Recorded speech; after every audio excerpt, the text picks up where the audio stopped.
trying to set the perfect lineup using some of the RotoViz tools, answering some of our listeners' start sit dilemmas ahead of NFL Week 14. And Shawn, some of our dilemmas as well for that final flex spot with Trey McBride on bye. We have to pick between 2 to 3 names to decide who to put in there, as we are in the FFPC Main Event Championship Final this week versus some of our OT listeners. So looking forward to that. Hopefully we can sneak out an edge, Shawn, and do that. But we're looking through some of the tools in a moment. But as we kick off the show, Shawn, how are you set as we approach such a pivotal week in the fantasy season?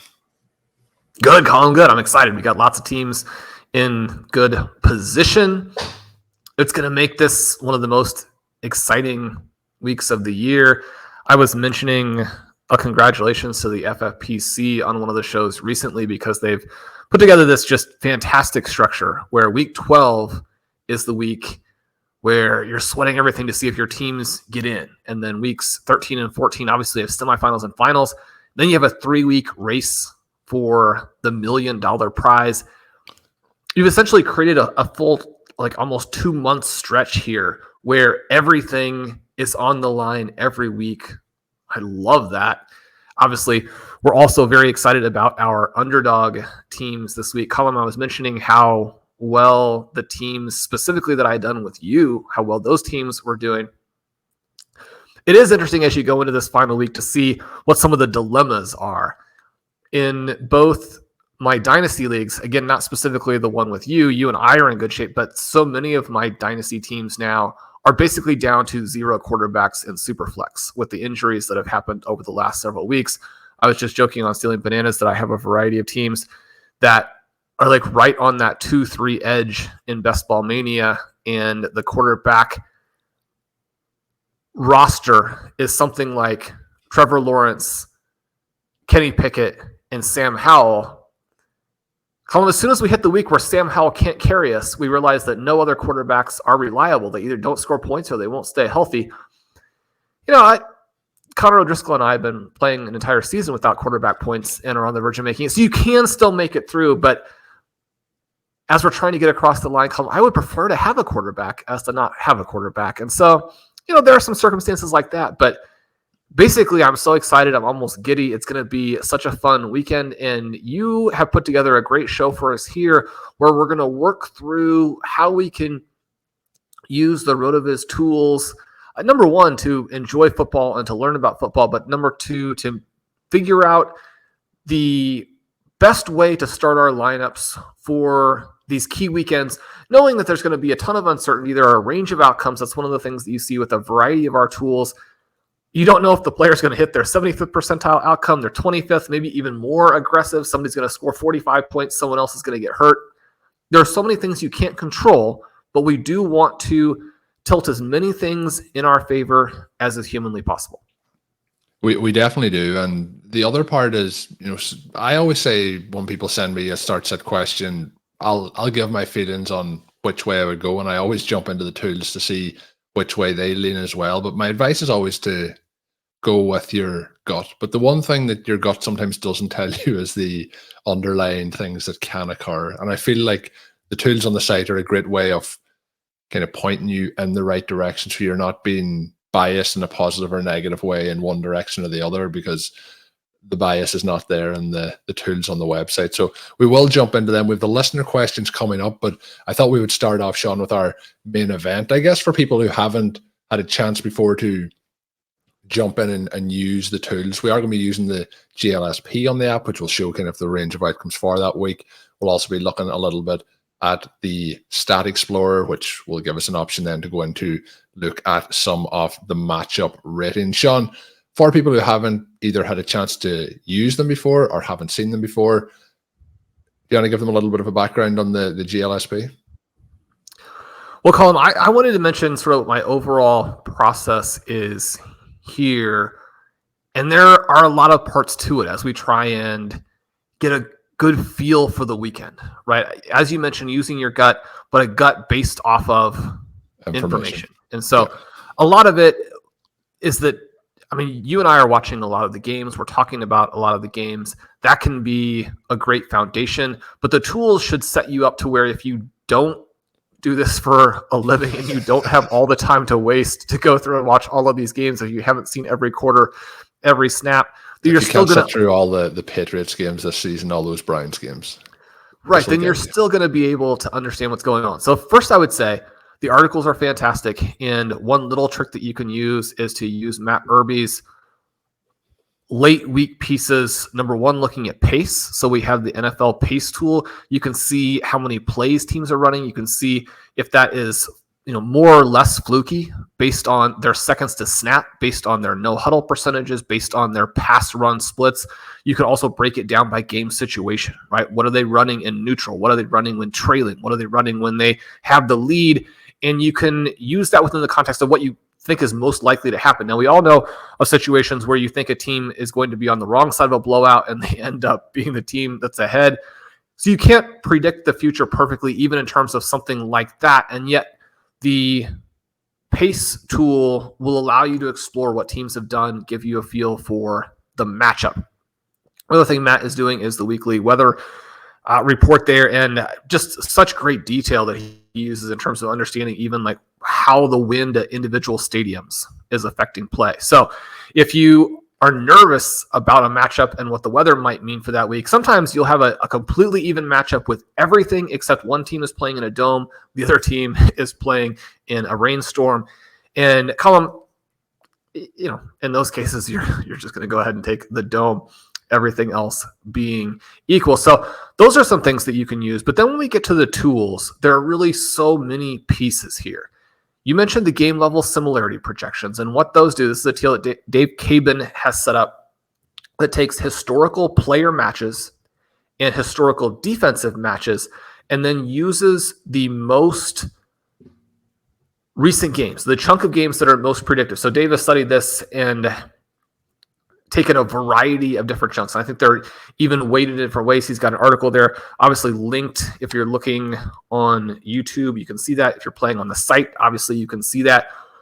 That's going to be able to help us capture some of the most recent developments as well. So in this situation that you and I are looking at, we have the battle between Rashee Rice and Zay Flowers, two rookies for the last spot in the lineup. Zay Flowers has been very good almost from the jump. Rashee Rice has been the recent breakout. Different situations, different things that each player needs to go right, probably different ceilings as we work through it. And it's helpful to know that the GLSP is weighting Rice's recent performances, which we know, especially for this rookie, are going to be most relevant. It's weighting them more heavily, right? So that part, helpful to know. We also have a variety of other tools that give you such deep information. For example, if you go to the NFL Player Explorer and you click on the name in question, you hit the Matchups tab, and it's going to allow you to see what our strength of schedule streamer sees as the matchup. That's in the strength of schedule there. You're going to be able to see what the line is and how players have performed in recent games that have this projected game environment. And then you can scroll down and you can see how this defense has performed against the position in question over the last 5 weeks. So that part is always interesting, if for nothing else than to understand too who a team has played, because sometimes you'll see, oh, this team has been really hot on defense over the last month. And then you go through and you look, and it helps you remember that, well, one of the reasons that they're hot is that they've played the worst teams in football. Or this team is really struggling. And then you'll see, well, they're mostly playing like the Dallas Cowboys and the Philadelphia Eagles. Probably you're going to give up some points to those teams. So you can help calibrate your expectations from that perspective as well. The other tool column that is just unbelievably cool, you can pull up the passing game matchup rater. And this is another tool that Dave has built using the advanced data that we get from Sports Info Solutions. He does a fantastic article on this every week. And so when I'm going through my process to figure out who I'm going to start and sit, I'm going to use Dave's passing game matchup article. I'm going to use Blair Andrews' Wrong Read, where he's using information from the Advanced Stat Explorer. So that would be another tool that I then go to try and make sure I'm seeing the overall picture of how a defense works. So you can look at passing defense, you can look at rush defense, you can look at pass rush if you're concerned that your specific quarterback may not be able to hold up in this instance. You can see the different blocking. So you can go in and you can look at how is this defense succeeding or failing in terms of rushing the quarterback? How is my team holding up in terms of pass blocking? If you think that that's going to be a relevant matchup for the week. But the passing game matchup rater is going to take the defensive alignments and the offensive alignments and allow you to understand how successful that wide receiver is likely to be based on how defenses, and specifically that week's defense, matches up against him. So we'll go into that a little bit as well. But Colm, being able to work through all of these different pieces of the puzzle, it doesn't answer the question for you. And that's the part that I do want to emphasize. You still have to make the decision. And even when you're given a range of outcomes and you're given a projection, you still have to make the decision. But I think that these things are helpful for us to understand the situation. Give us a good feel for the environment. Give us a good feel for the risks and the rewards, and make the decision that fits our particular needs and our particular risk preferences for that specific start sit in this particular team for this specific week. All of those things together, right? Whether we're a 15-point favorite or a 15-point underdog, whether we're playing to get into the playoffs and we need to manage our points, or whether we have to win the individual matchup. As we head into week 14 here, if you are in a home league where you have to finish in the top 6 in points, your decision is going to be very different than if you need to win. And if you need to win, whether you're facing an undefeated team with a juggernaut lineup or you're facing a team where they didn't start their entire lineup this week and you know they're not going to change it, that also is going to impact your decision. So a lot of different things here. But Colm, let's jump into our main decision. What are we looking at for our last spot this week? So we are looking at a flex position.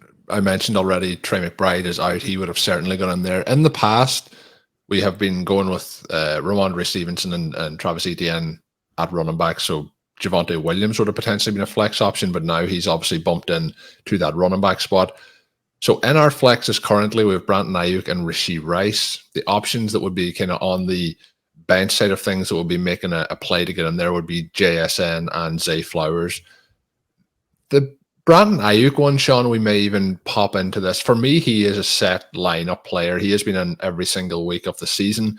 But we'll test him out in the tools here as well to see how he fares versus the other guys. So they are kind of the mix that we have in. And if we're using the projections that are shown over at the FFPC, they are reasonably close in terms of, you know, if you wanted to take a first step to see where projections based them. Aiyuk at 15 points, just short of 13 for Rice. Then we have 12 for Flowers, and JSN coming in at 9.5, which that projection originally did surprise me. So we'll dive into then what some of the tools will show us. So Shawn, when we look here at the GLSP, I have this set up for Rashee Rice and Zay Flowers. You are able to see the upcoming opponent for the player, a lot of the information in terms of where they will fall in terms of the percentile outcome and PPR, half PPR, or standard. So obviously there you're just looking at which format you're playing in. The majority of myself and Shawn are in PPR format. But if you want to, you know, go down and just get the visualized side of things straight away, the second part with the threshold comparison is going to show the kind of range where they are most likely to fall on the most consistent basis. So we do have the gray here for Zay Flowers. We have the red for Rashee Rice. And looking through this, it shows with that gray line that Zay Flowers is coming out slightly ahead in the 5 to 10 points range, slightly ahead in the 10 to 15. But the 15 to 20, we have an edge towards Rashee Rice. But then when we move forward, it's either tied or together. So as Shawn mentioned, depending on the outcome that you are desiring this week, these players are kind of balanced. They're very balanced between what we can expect. There's not a skew really one way or the other. But it is interesting that the 10 to 15 point range edges Flowers with the 15 to 20. It's kind of flip-flopping between those couple of options. Shawn, as we have those two names in there, if we're differentiating at this particular point, before we start to look into the actual matchup side of it, that one there's not a clear one that you would go one way or the other. They're pretty tight there in the GLSP. And for me, they also represent two very, very startable players this week based on strong range of outcomes between the kind of 5 to 20 point range. They do. And when you're looking at this and you're getting, about 1.5 advantage to Rice at each of those main thresholds with the 25th, 50th, and the 75th percentile outcomes, that is giving you a feel that this isn't a situation where one player is the ceiling outcome, one player is the floor outcome. Those are going to come, I think, when we look at a slightly different tool, because some listeners are going to be thinking of Flowers as a little bit more of a floor play because of his involvement across the board in the offense. And yet what the GLSP is picking up here is that even with that being the case, we still have recent outcomes and defensively based outcomes that favor Rice. So then the second thing that we can pull up is the passing matchup rater to see if that's giving us a similar type of response when we're thinking about this defensive matchup. Because one of the things that you will find occasionally is that tools are going to be able to grasp different elements and give you different insights. So when everything is pointing in one direction, that makes it fairly easy. When you have some conflicting information, that again is so important for laying the groundwork that you're going to build off of. When we pull up the passing game matchup rater, we see a 55 for Rashee Rice. We see a 51 for Zay Flowers.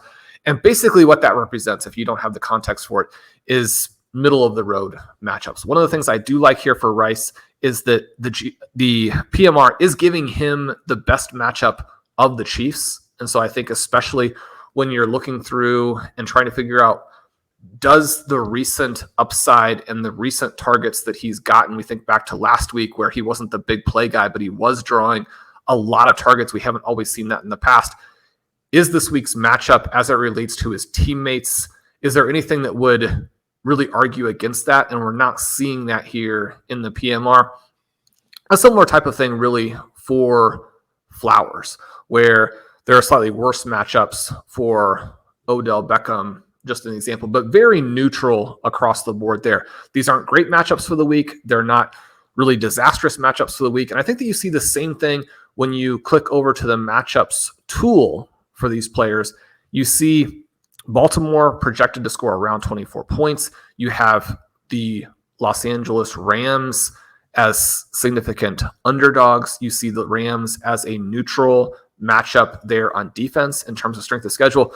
When you do pull it up, Colm, and you're looking at the recent performance from the Rams, you see CeeDee Lamb putting up 41 against them. You see DK Metcalf putting up 20. Marquise Brown, who has not been very effective, putting up 17. Even last week with Elijah Moore, only catches 4 of the targets, but gets the 80-plus yards. So those are certainly results that would give you plenty of confidence in Zay Flowers if you were to decide to go that direction. One of the things that I do like here when we think about the potential upside for Rice is that he's in a game with a higher over-under. We have both teams projected in the 23 to 25 point per game range. It's a slightly worse matchup for the wide receivers based on the way the strength of schedule streamer looks at it. But it's again an outcome here where if we don't think about this New York Jets game, where this is in the midst of the Jets' just absolute meltdown, you have Chris Godwin, who struggled this season, going for almost 18 points. T. Higgins having his big game where he goes for 19 points. Cortland Sutton hits 19 points. Last week, Devontae Smith hits almost 24. A lot of consistency there from opposing wide receivers and opposing passing games as they're hitting the Buffalo Bills. I don't think that we've run across any big red flags for either player in this. I do like the offensive context more in the Chiefs game. I think there are more paths for Rashee Rice to have success. So that portion of it, the chance that you're involved in a shootout, which is maybe less in Baltimore, LA, I like that for Rice. The flip side of it is that now that the Rams are a little bit healthier, we've watched them put it on a couple teams recently. So the idea that the Rams-Ravens is necessarily a lower scoring game. I don't know that we're looking at that as a guaranteed outcome. So, I mean, this again is one of the reasons why we've been joking that we'd love to have one extra starting position in the lineup. I like the idea of playing both of these guys. Another tool that we want to make sure that we go and look at would be the stealing signals tool. Obviously, that's branded off of Ben Gretch's fantastic work. It looks at a lot of the stats that he writes about in his weekly article. When we look at that one and I pull up weeks 10 through 13 and contrast these two players, it's very interesting because Flowers is a 94% route guy, whereas Rice has been only a 61% route player. And that's the area where I think when listeners are thinking through where the floor is, you're like, well, I mean, Flowers is at least going to be out there. The flip side of that is that Rice is averaging almost double the yards per route.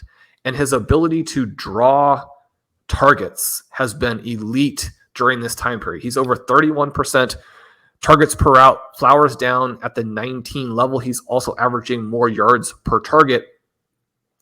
And all of these different elements might switch the decision a little bit more in his favor.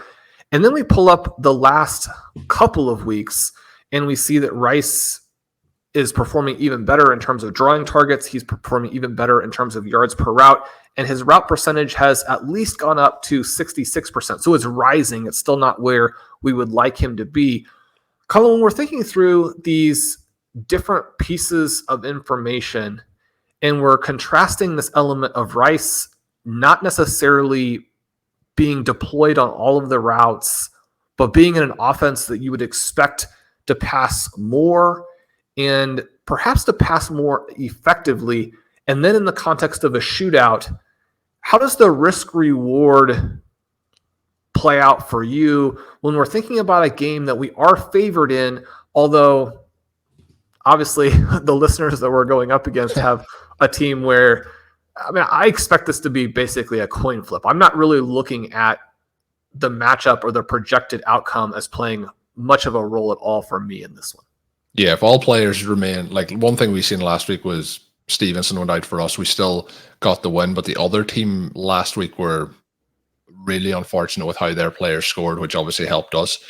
If all players stay out there, I expect this to be one that comes right down to the wire. So you're looking to maximize the points that you can. And these two guys are very interesting because, as you mentioned, even flipping it from week 10 to week 11 through week 13 in the filters, there's quite a jump in what we're seeing from Rashee Rice. And obviously that includes coming back post their bye. And we were hoping that he would get more involved. And that has been the case. He has got more involved. But we have also talked about some of the struggles the Chiefs have had on offense and how they're not maybe moving the ball as much. But on the Flowers side, you mentioned that the Rams, and they have been good through the air, but they've been phenomenal on the ground over the last couple of weeks with Kyren Williams.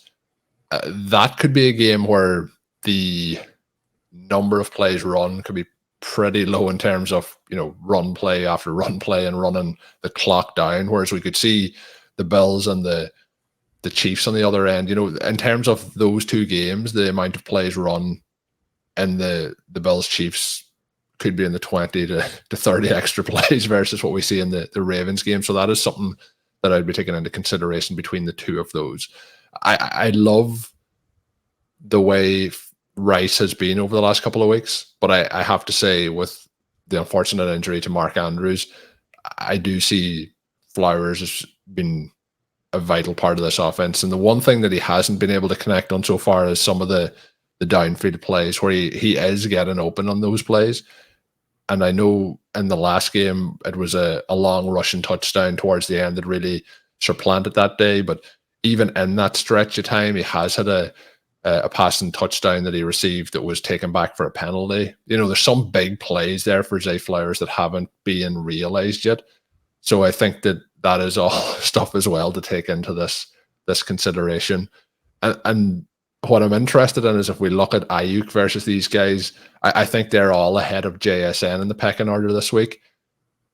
But I am a little bit intrigued about the potential for Flowers and Rice to be in the lineup, which is, I haven't talked to Shawn about this. I don't know. How are you feeling about that? potential dilemma.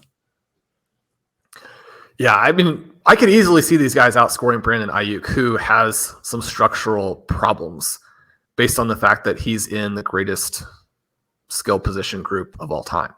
And you could have George Kittle go off. You could have Deebo Samuel go off. You could have Christian McCaffrey score 4 touchdowns. It doesn't feel like a bold statement, but Shawn, that's a big statement. We don't want to just gloss over that. The best skill position team of all time. It really is. I'd love to have listeners give us some better ones. They're incredible. The Lions run and shoot team that was still not that good had Barry Sanders plus, and anytime you have Barry Sanders, you're in the mix. There are some unique teams, obviously the triplets and the Dallas Cowboys, but I mean, you're talking about the 49ers taking any of those types of rosters and adding another Pro Bowl player on top of it. That's how good the 49ers are. So if you told me that Brandon Aiyuk got boxed out by his teammates this week, that would be easy to believe. At the same time, I mean, Brandon Aiyuk is one of the highest scoring wide receivers in fantasy football this year. Mm-hmm. It would be a risky and probably suboptimal move to bench him at the key moment. Colm, the reason this team has done so well, we were lucky to have the right players at the turn. And so we have Amon-Ra St. Brown and CeeDee Lamb both scoring over 20 points per game. You add Brandon Aiyuk to the mix there. You have the two running backs with Travis Etienne and Javonte Williams. You have the tight end in Sam Laporta. This team has been a lot of fun and is one where, assuming we don't have another running back injury, that's where we get thin now with Ramondre Stevenson going out. I mean, you've got the different positions covered. I guess the question then becomes, as you're working through the different scenarios, you're thinking about the way that this weekend could play out. Who are you more nervous to bench? Sometimes that's a really good question to help kind of get to the end of it. Who would you second guess yourself the most for? If we benched Rashee Rice and he went off for 2 touchdowns in this game and 150 yards, would you feel like we had made the mistake that cost us? Same thing with Zay Flowers. What feels most likely? What would you have the most regret about? Because you want to, one way to figure out what your heart and gut are really telling you after you've gone through all of the evidence is to think through what your regrets would be after the fact. Yeah, the regret would be, Shawn, that we don't win this weekend. That's what we want to do. I think that this may even change up to Sunday, but by the time that comes around, the one thing that I think has been pretty strong this season with our decisions and our team is there's been times where the players that maybe we selected didn't score as many points as some of the players on the bench, but the one thing has been each week I've said, in hindsight, I would not have changed that decision. Your process is your process, and in terms of it, sometimes it may not work out to the fullest. I think that's the part you have to be willing to live with if you make that decision. So we're taking all the information here on board to try and set the best lineup, but you also have to know that there's a range of outcomes out there that players get injured or games get blown out. Like, for example, if the 49ers go out and do what they've been doing recently and they all of a sudden are 28-3 up at halftime against this Seahawks team, what we're really hoping here is the Seahawks put up a performance like they did against the Cowboys where they force them to continuously play. That would be my one concern looking at all of this in terms of which player could get completely phased out in terms of the game is over, and that would be Brandon Aiyuk. But the other part of that is they could be 35 points up early in the third quarter. But if they do that, there's a good chance that he has got in the end zone. And that's the one thing that we're seeing from him every week is he is finishing in that range of 15 to 20 points. There was one week, obviously, where he has a massive week, but we're not really seeing him push beyond into like he is the sole reason you win that week. But the one thing he does every week is he gets you to a point where he's giving you a super solid foundation for the rest of your roster to have enough points to win that specific week, which is a very vital part. But my concern with Aiyuk would be if he doesn't get into the end zone, are we going to see a 4 for 60?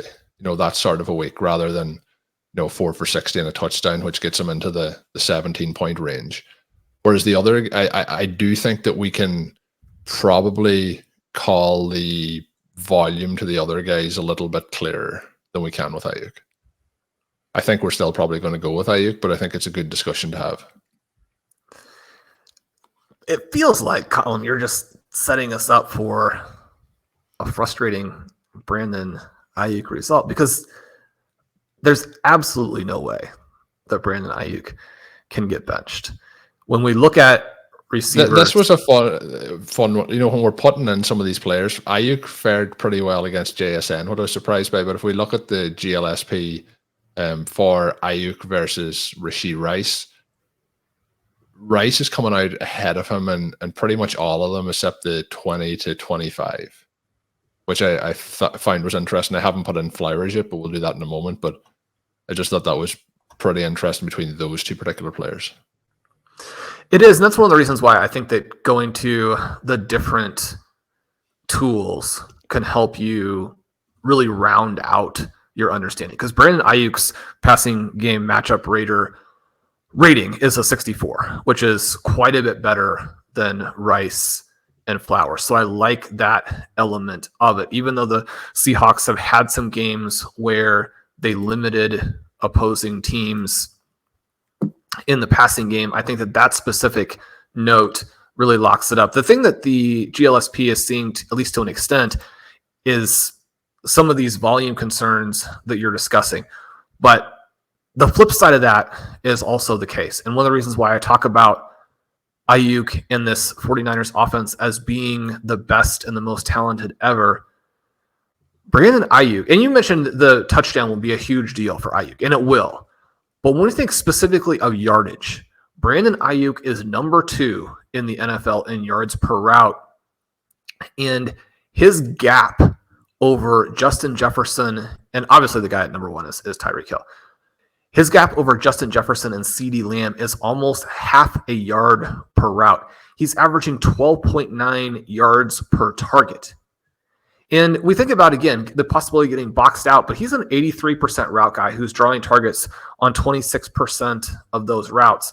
So the sense of it, and we talk about the weighted targets per route as well. I mean, he's got a 14 ADOT. So he's not one of these guys who is generating all of that value underneath.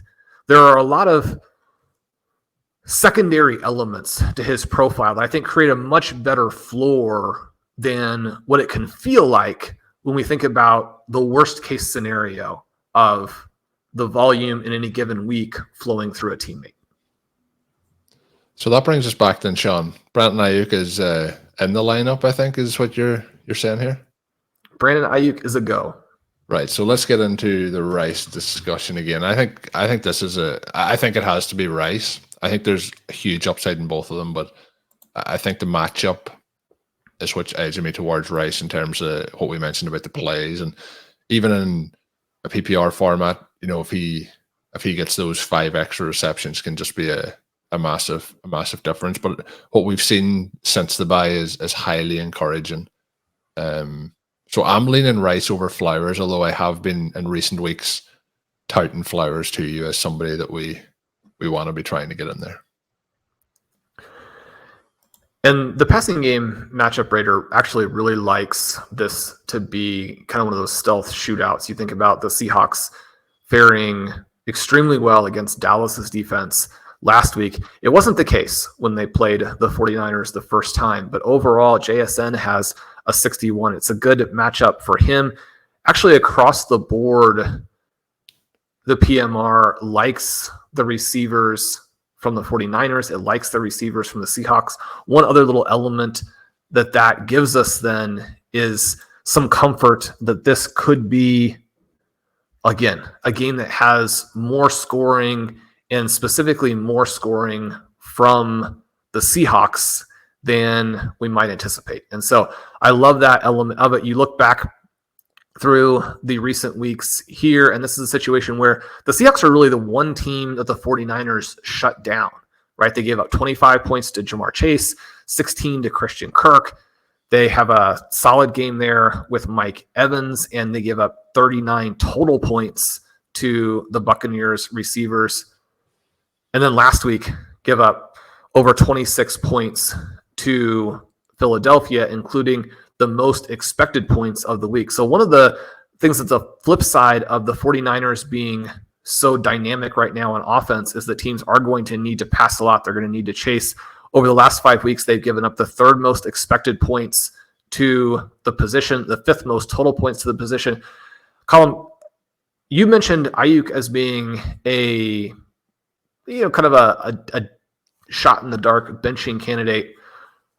I don't think we can actually go with JSN, but my prediction for this week is that he is the highest scoring of the three guys, or really the two guys. He's going to score more points than the two guys we're considering. Wonderful. So we have talked about the three guys, and the fourth guy is the highest scorer out of them all, but we're going to leave him on the bench. That's what we're going with? That's what we're going with. You got to go with the guys who have gotten you there. And you got to go. I'm very comfortable with having Aiyuk in there. And part of the reason, Shawn, I brought up that entire conversation is I like to have the kind of, the devil's advocate conversations and talk through it. And when we have those conversations, I think then you can be completely comfortable with the players that you do play, because you're going through all the ranges of outcomes, and then you kind of know what you're getting into, and you can be comfortable with that. But based, Shawn, on our process in selecting players, anything else you want to add into that before we do the listeners start set kind of questions to finish up? No, we got a couple of good ones here, and I think we should start with the question of Fields versus Stroud without Tank Dell. And this is an interesting one because on the one hand, I think a lot of people are like, well, that's an embarrassment of riches. If you have both Fields and Stroud, you're golden. Just go with whoever you'd like. At the same time, the person who actually has this decision is thinking, this could be the difference, right? If one of these guys scores 45 and the other one scores, even something solid like a 23, then that's essentially an additional one, maybe two players in the lineup worth of value. Colm, as we go through a similar type of process for Fields and Stroud, anything jump out to you right away as a key element of making the decision for this week? No, I'm going to pull it up here, though, between these two guys, and just to give a comparison of, looking them up. So as we add in Justin Fields and then Mr. CJ Stroud, who continues to dominate. In terms of how it plays out in the GLSP, Stroud has the higher end and the upside stakes, and in the 20 to 25 points. And we have seen it with Justin Fields, Shawn, when we get into the rushing side of things. And the one thing to note with this too that isn't taken into account, obviously the injury to key players, and it's not going to factor that in with, roster changes and so on. So even, without the tool, my edge would have been to Stroud when we go in and start to look here. It kind of is making me feel more comfortable about that. I just think the upside of the Bears offense is a little bit limited. And at the moment, I'm more comfortable if I was playing a true DJ Moore or Cole Kmet than I would be with Fields, which is not something I thought I would have been saying at the start of the season. And I would definitely be rolling here with Stroud, even minus. You got Nico Collins in there, Shawn, who's going to try and break some NFL records this week. Yeah, Nico is actually the other guy who's right up there with the superstars in terms of yards per route on the season. And there is a potential for him to carry some of this offense.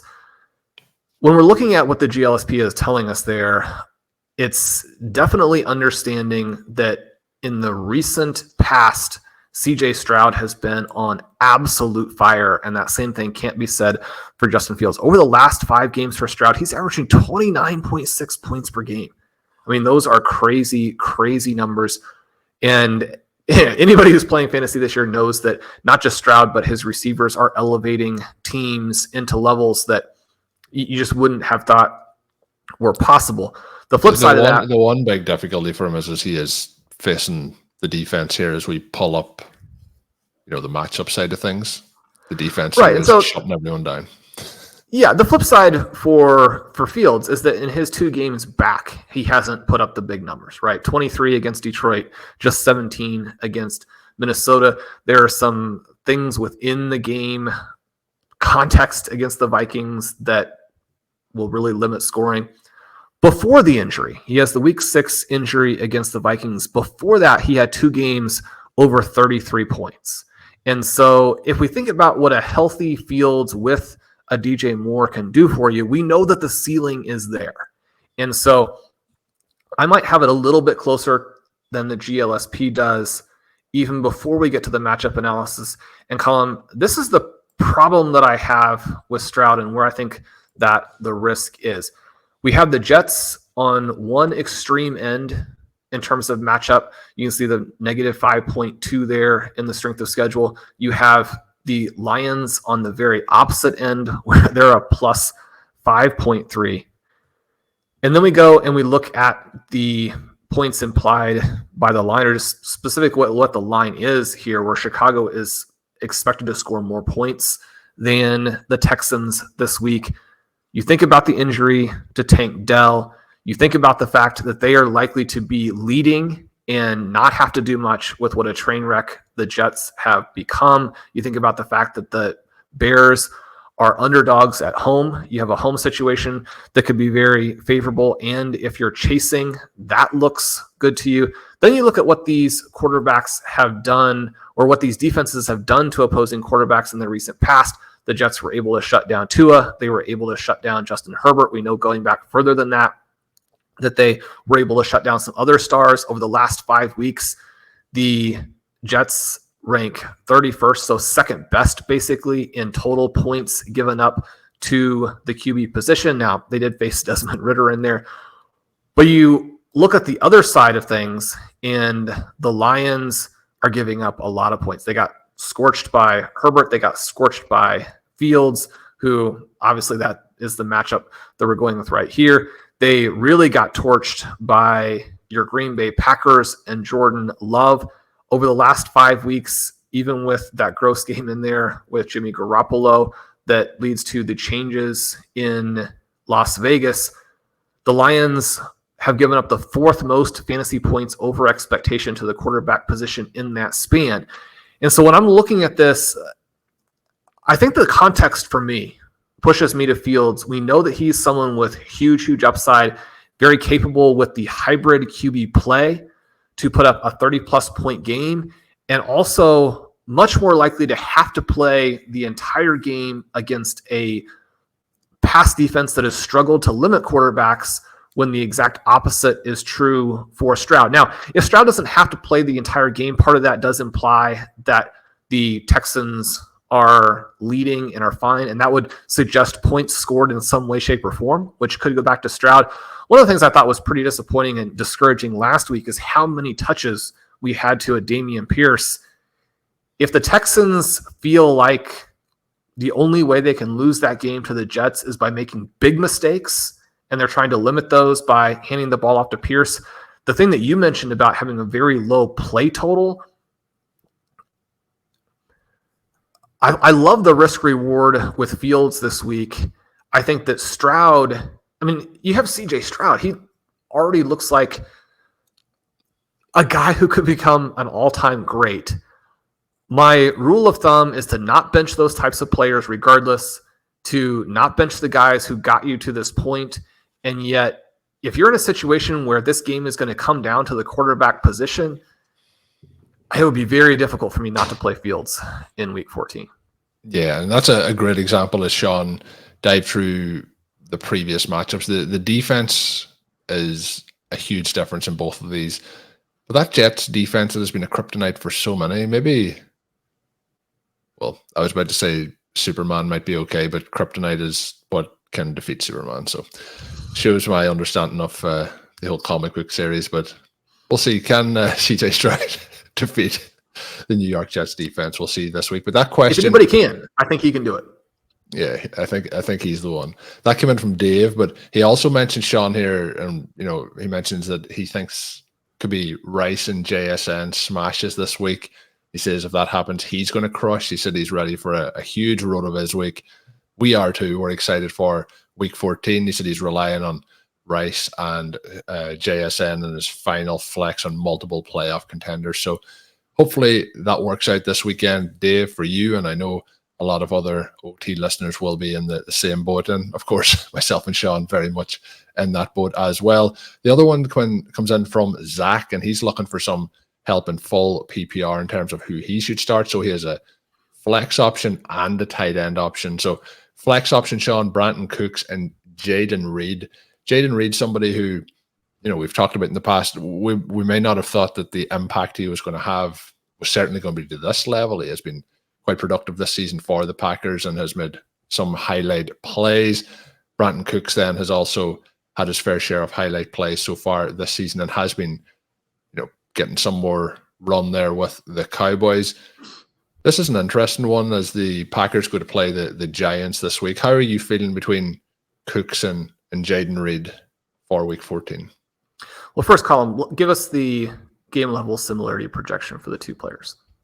So for Jayden Reed and Brandon Cooks, pretty interesting, pretty flat in the higher range between 15 to 20 points, but 25 points the edge going the way of Brandon Cooks, 20 to 25 going the way of Brandon Cooks, and then the lower points total between 10 to 15 and 5 to 10 going the way of Jayden Reed. So setting up here for the high side of the upside, I think you're looking at Brandon Cooks. The floor option is pretty close across the board, but I'd probably go for Reed in that scenario between the floor option. What are you looking at there across the board with those two guys? Colm, we have a huge advantage in average and a very significant advantage at both the 50th and 75th percentile levels for Brandon Cooks. And I think that in some ways, maybe that's a little surprising because we know that he spent a good chunk of the season not particularly involved. And yet the recent events for Cooks have been fantastic. And so just to, again, calibrate where we are recently with him, you pull up Stealing Signals tool, you look at weeks 9 through 13, and you see that Cooks is playing 76% of the routes and is averaging over 2 yards per route. So a very balanced kind of profile between 15 targets per route, which isn't particularly good, but not surprising when CeeDee Lamb is drawing targets at 34%, just crazy, crazy numbers. But he's also averaging more than 5 yards per target more than Lamb is. And partly that gives you the sense of, okay, well, this guy is being targeted deep and has hit on a variety of those targets. That's what you have to do to put up this type of number. We know that is going to have a lot more variance than some of the underneath plays. And so Cooks has this boom or bust element to his profile, which kind of pushes us back in the direction of trying to figure out how this particular matchup is going to work. Before we go to that, over the same time period, Jayden Reed has been at 57% routes.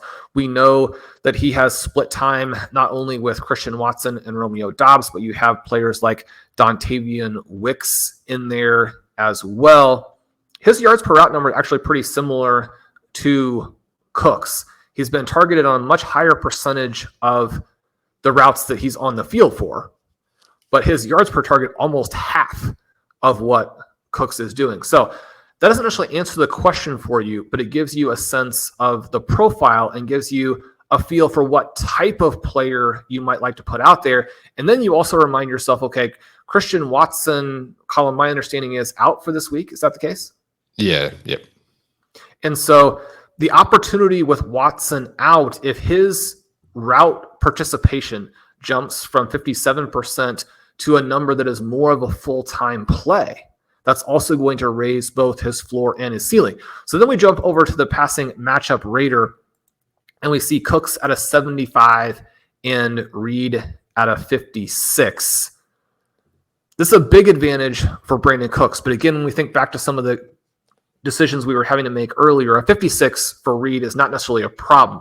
It just emphasizes the great opportunity that Cooks has. Now, CeeDee Lamb is an 84, right? So when we're thinking about our team and Lamb and what the upside is, you really hope that Lamb can make this matchup pay off. And we think about this matchup and what it is. The Philadelphia Eagles have been tragically bad at stopping the passing game over the last 5 weeks. They have Shawn, look at this for a bunch of green.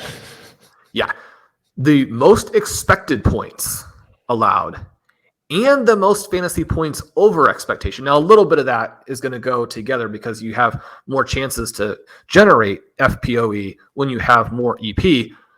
But you put those two things together, those are the two parts of PPR. So obviously they're going to be the number one in points against. 71 points to the receiver position against Washington. 57 against Dallas. They're actually very effective against Kansas City. We know that because Kansas City doesn't have receivers, even though, Colm, it does sound like we're going to start one. Buffalo 49, and then San Francisco 65. One of the things that we want to keep in mind right there is that they have faced some good teams, and yet Jahan Dotson, who has had a bad season, blew up against them. Justin Watson, who didn't draw an official target last week, blew up against them. Gabe Davis, who's been very hot and cold, blew up against them. This is a situation where the number 2 can definitely go for a huge score. I think it would be difficult to bench Brandon Cooks in this matchup. We do like the matchup against the New York Giants. It's also very positive. Their defense can be scorched as well. But when we think about the total number of points in this game, the over-under much, much lower. Colm, where are you on Jayden Reed at this point? He's been a star in some games. He's disappeared in some games. He does have that element a little bit like Zay Flowers, where the rushing component gives you a secondary way to score. But in order for him to have the type of game that will be playable as you try and push into the fantasy playoffs, or if you're in a fantasy final in the FFPC, he almost has to have that element in order to get to the points. And unless you're someone like Deebo Samuel, where a lot of high value rushing touches are almost baked in, or at least the potential for that is really high, to have to rely on a Jayden Reed or a Zay Flowers to have a 30-yard touchdown run to get to the point total, that can be pretty difficult. Yeah, realistically, I think he have a 20-point plus game. We're probably looking at him getting into the end zone twice is what he would need to do. And facing a Giants team that maybe the game is a lot more competitive than I'm expecting. I'm expecting the Packers to win pretty comfortably this week in that contest. And I don't expect it to be an extremely high-scoring game. So I would be with you, Shawn, on this and going for the upside of getting the win. There's also the downside with Cooks that may not work out, but I would be confident in Cam putting him into my lineup this week if that was the decision between those two players. And just to clarify, I did say Christian Watson's out. It really looks as we record this on Thursday like he will be out. He was a non-participant in practice on Thursday shortly before we recorded. He said his status is unclear, but the Packers do play on Monday, which gives him a day extra. So there's still a chance, Shawn, that he may be out there, but it sounds very, very unlikely for this week. The other question that he had here, Shawn, in it was in terms of the tight end position, and it's between Isaiah Likely and Taysom Hill. We talked a little bit about the potential matchup scenarios for the Baltimore Ravens already. I've mentioned it in passing on a couple of shows. Taysom has, as the utility player that he kind of can be, has been very impressive to me. If you're a Kamara manager or you're a Derek Carr manager, it can be a bit frustrating, but he's putting up points. And for me, between these two guys, I would be leaning towards Taysom. How are you feeling about Likely now being in there as the replacement for Mark Andrews? He's always an interesting one, and his ability to draw targets when he's in the game is significant. You look at that week 12 matchup, he runs 25 routes. That's about 70% of the total routes. He draws a target on 24% of those. He's a very playable guy if you don't have other options this week. But you also look at the fact that with those 6 targets, he ends up with 2 air yards. Maybe you're looking at a source that is judging that slightly differently, but it's underneath, right? And so you're going to look at Likely has to draw a bunch of targets. He's going to have to break some tackles. He's going to have to generate some yards after the catch. If you're in tight end premium, then you're going to be more excited about that because the ability to actually catch a target that's right at the line of scrimmage is going to be very easy. If he has 5 receptions, then you're already staring at a playable score if you have that premium. But I think this basically just comes down to Taysom Hill's health. His role is far too significant. In a game that he plays, there are very few tight ends in the entire tight end universe that you could bench him for. That also, there's a couple of things there. That shows the situation that the tight end universe, but it also shows that he is somebody who is able to be slotted in there. Shawn, we are ready to close out. We're heading towards the week 14 kickoff for Thursday Night Football, but we'll also then obviously have the Sunday action. We'll be back with our Monday recap. But for any of our listeners that are in finals, semifinals, matches to make it into the playoffs, for some teams, Shawn, this week or maybe even last week, you are in situations in some leagues where you need to win every week for multiple weeks to even make it into the playoffs. Before then, you need to win to go and win it all. So good luck to everyone this week as they have their fantasy contest, whether it's that you need a best ball team to get a certain score to get into the big mix over the next couple of weeks, whatever it may be. Best of luck this week. We wish you well. We hope you get in there, and we hope to be talking about successes for everybody come the end of the fantasy football season. My name is Colm Kelly. You can follow me on Twitter at @OverToMarlin. My co-host is Shawn Siegele. Check out all of Shawn's work up on RotoViz.com. And until we are back, have a good one.